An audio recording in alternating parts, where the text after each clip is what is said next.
Basically emulating my father, who was a civil rights activist, and we grew up watching him put his life on the line and put his ideals and everything on the line to fight for social justice. He was a Black history professor, worked for the Board of Education during the day, and taught Black history at night.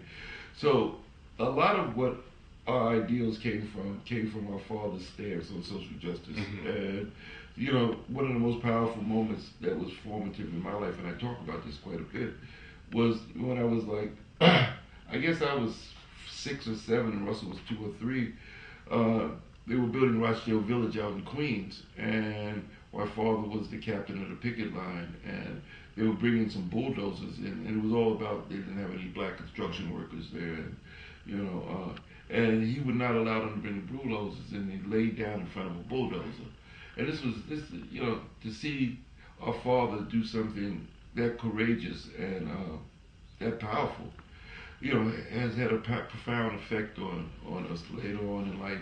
We didn't know how much then, but I talk about this with Russell quite a bit, and he said he didn't remember it as poignantly as I was because he was a kid, but he does remember all the hubbub about it, and he remembers us talking about it in the family. Now, what issue do you think today is pertinent in terms of social justice? For example, in the African American community, Hispanic, Latino American community, and just the general society. There are a lot of issues that are confronting us as Black people and as people within the society. I think the most critical issue for Black people right now is Black family. I don't want to call it the dissolution of the Black family, but I don't see the type of role models our children need. I don't see the type of care and mentoring that young people need in order to grow to be healthy, transformative people.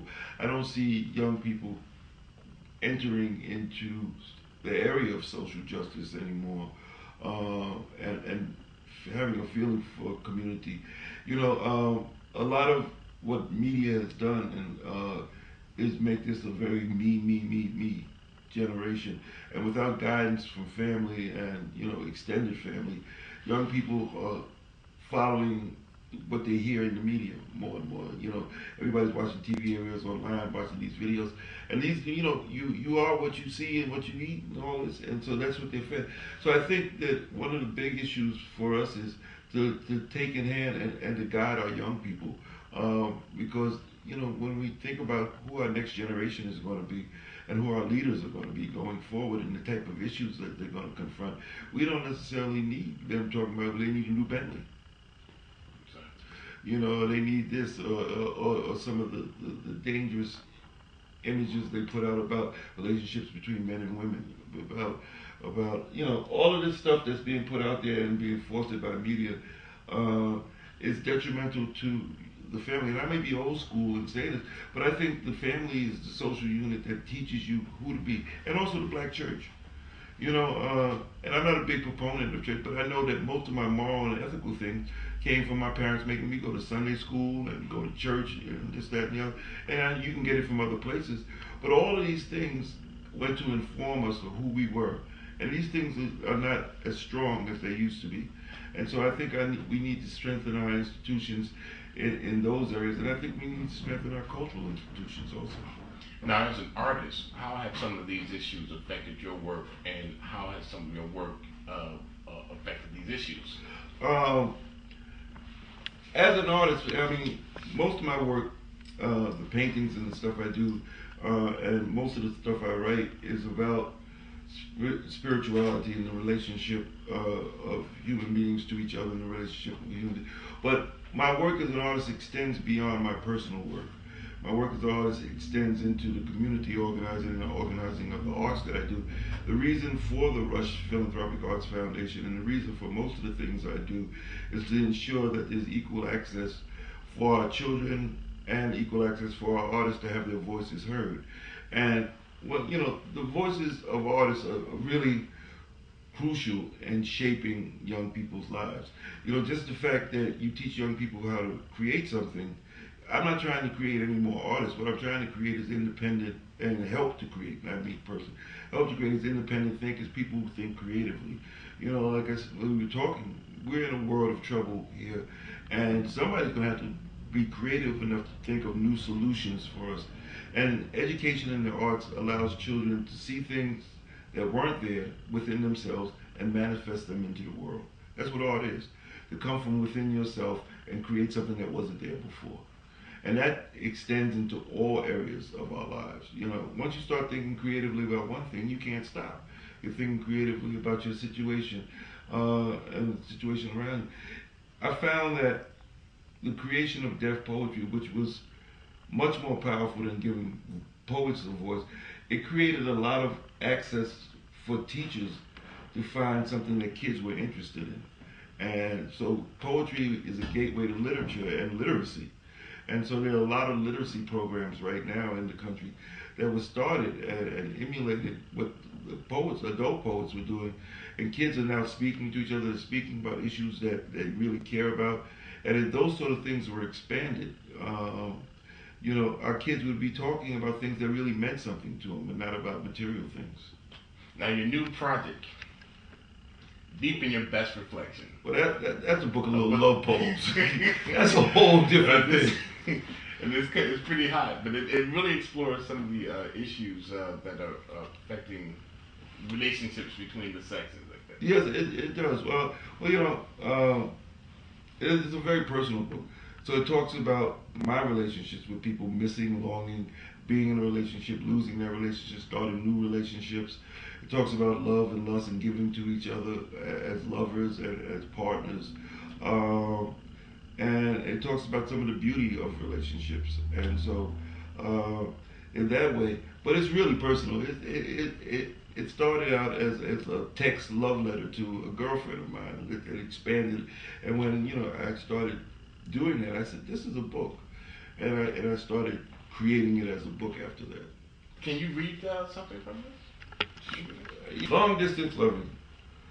On this glorious morning smelling of sex and ambition, I remember you cradled in my tomorrow deeply milked, your hair grazing my eyes and wrapped tight to me, gentle half-sleep drowning in sweat and lover's breath. And here I hold you in mystic chant and hoodoo conjure, deep juju you and me, deep juju indeed.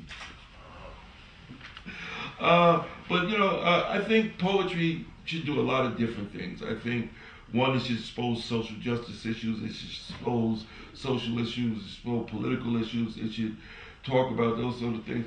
But also it should talk about you and how you feel about yourself in relationship to other human beings. And primarily, for me, at least with this book, about how I felt about relationships that I've been in and how I felt. It was sort of cathartic, thinking about relationships that failed, why they failed. And one of the cool things about this book, most of the books with text, I did it, it's called Deep in Your Best Reflections, poems in 160 characters, because that's how big a text page is. Right. Of the phone that I was using at the time. And so one of the things that I thought when I said, let me see, because I've really maintained pretty good relationships with all my ex-girlfriends. And so I picked a couple of them who were willing to receive these poems about our relationship. Yeah, I texted them to them. And they would comment to me back on it. And so that's how I wrote the book, texting them to ex-girlfriends and, you know, yeah. And they would get the poem at 2 o'clock in the morning or some shit. Actually, it brought one ex-girlfriend, we went out for a while afterwards. Oh, wow. But the reason we were ex still was present. So we kept that, but we you know, we still friends. So and we decided that was good. But we still, you know, but it was a good exploration of my feelings about, you know, where I've been in my life in relationship to my relationships with people. Now, do you think this book will touch African American men in particular? Is it? You think it's? I would tell you a funny story. After my first poetry reading, after, you know, my launch party for the poetry book, a brother bought the book and he called me up the next day and he said, "Danny, I just got to tell you, I read that book with my girlfriend last night. It turned out really, really good day." I think the book. One of the things that I think that's been American men have been accused of is being closed off emotionally and not expressing the way they feel. And I don't know if that's entirely true, but it does show that you can still be a tough guy and have feelings and show those feelings. You can be tough enough to be sensitive. Definitely. Yeah. So that's. But so I think the book has done that, and more men buy the book actually than women. Go figure. I thought it was funny. Women love the book, but men get this. I'm getting this from my old lady. So when I decided that I wanted to try to pursue what spirit is in my painting, Wilfredo Lamb was the person who gave me the most inspiration there. When I looked at forms and shapes and things, Norman Lewis. But then there are people, great people like Romare Beard and Jacob Lawrence for the work they did documenting who we are, our times, and this and that.